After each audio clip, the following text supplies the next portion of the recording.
Nathan, thank you so very much for your time today. Thank you. Such a pleasure. I've loved your work for years. You have excellent taste. Oh, I know. I've heard that before. Did your paths ever cross with John Goodman making this movie? Because I know animated movies, you sometimes don't work together, but I really feel like his Jock in Revenge of the Nerds and your Jock in this could be cinematic Jock bookends. It's an excellent point. I just missed crossing paths with my brother. Actually had a conversation with him at an event one night, and I don't know where I was. I wasn't there at the time, and by the time I got there, John Goodman was gone. I have yet to meet John Goodman. Well, how about that? Wow. But I'm looking forward. Yes. Well, not good. Hopefully that We'll have something to talk soon. about. Indeed. I was curious, what was tougher, finding your voice to do voice acting work on this film, or reciting Shakespeare in Much Ado?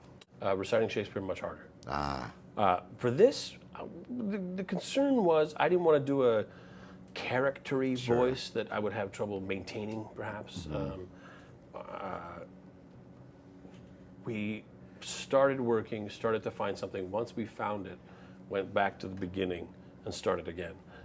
It's essentially my voice, just lightened a little. Like when you call your mom, you soften your voice and you kind of bring it up a little bit. It's a little more harmless. It's a little younger. That's all we had to do. Shakespeare, oh my God, it's like a different language. It is. It is.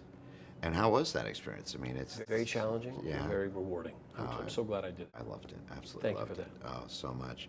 What would you say is your favorite part of playing this guy in Monsters U? My favorite part about playing Johnny Worthington would have to be the fact that he is flawed, but doesn't know he's flawed. He's tragically flawed. He cannot see the value of incredible people right in front of him. People who we know what they're capable of, because we've seen Monsters, Inc. We've been to the future. We know what these guys can do. He can't see their worth, and that's his flaw. He's okay being that way. He thinks he's fine, doesn't need to change. Well, he certainly commands attention during the Scary Games. And I was curious for you personally, what of the events in the Scary Games would you actually kind of like to try? I think dodging those little anemones would be fun, just because they're glowing and they're in the dark. I thought it was a little unfair when they started throwing them at him, though. I thought it was a little bit unfair. Yeah, a little unfair. I'm very sensitive skin too. I got a lot of allergies. So I don't know, maybe that's a bad work idea. well. Let's cancel that one. Was there a napping competition?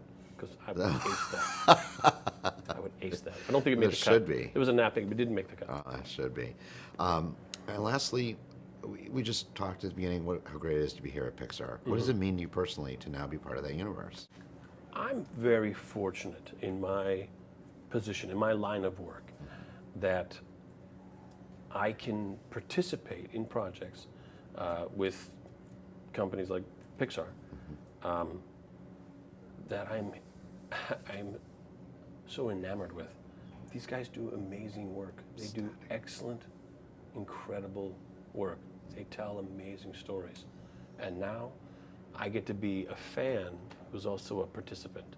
I feel like I have a little piece of this incredible universe.